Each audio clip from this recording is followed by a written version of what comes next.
Hello বন্ধুরা, আমার নতুন একটি ব্লগে তোমাদের অনেক অনেক স্বাগত। কেমন আছো তোমরা সবাই? আমি তো বেশ ভালোই আছি। আজ অনেক দিন পরে একটি মিষ্টি সকালে মিনি ব্লগ নিয়ে তোমাদের কাছে চলে আসলাম।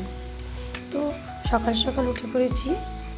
উঠেই প্রথমে যা কাজকর্ম ছিল সমস্ত করে স্নান করে সিঁদুর করে চলে আসলাম ঠাকুরের সামনে।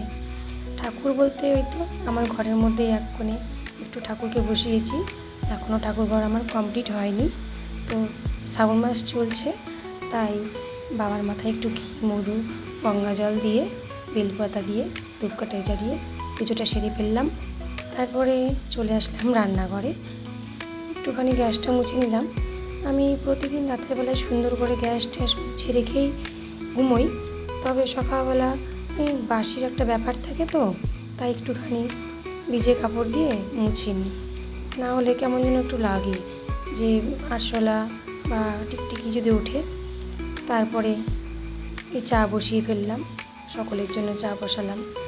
ঘুম থেকে যে খুব সকালে উঠেছি তা নয়, তবে মানে ছোটো বাচ্চা আছে তো, তাই একটু আমার এখন দেরি হয়, রাত্রেবেলা ঠিকঠাক ঘুম হয় না, তার জন্য। আর এই যে চা হয়ে গেল, তোমাদের সাথে গল্প করতে। সকালবেলা আমরা চিনি ছাড়া চা খাই। সকালবেলাটা চিনি দিয়ে চা, সেটা আমাদের কারোরই পছন্দ নয়, আর লাল চাটাই পছন্দ করি বেশি আমরা, তাই লাল চাই বানিয়ে ফেললাম। আর বাইরে বৃষ্টি বৃষ্টি ওয়েদার, তো চাটা বেশ জমেই যাবে। তো তারপরে এই যে চা নিয়ে আমি চলে আসলাম শাশুড়ি মাকে চা দিতে। শাশুড়ি মা পুজো করছে।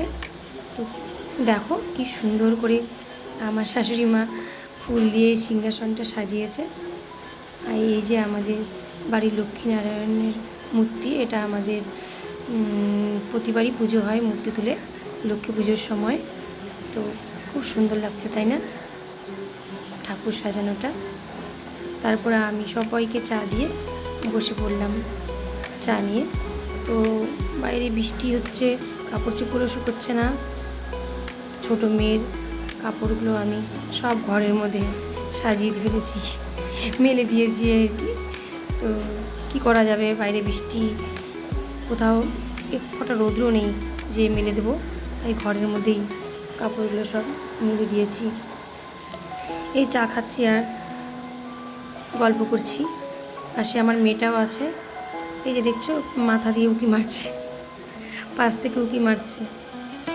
তো চা খাচ্ছি সকালবেলা। তো আজকের ব্লগটা আমি এখানেই শেষ করলাম। তোমাদের সাথে একটি ছোট্ট মিষ্টি সকালের ব্লগ আমি তোমাদের সাথে শেয়ার করলাম।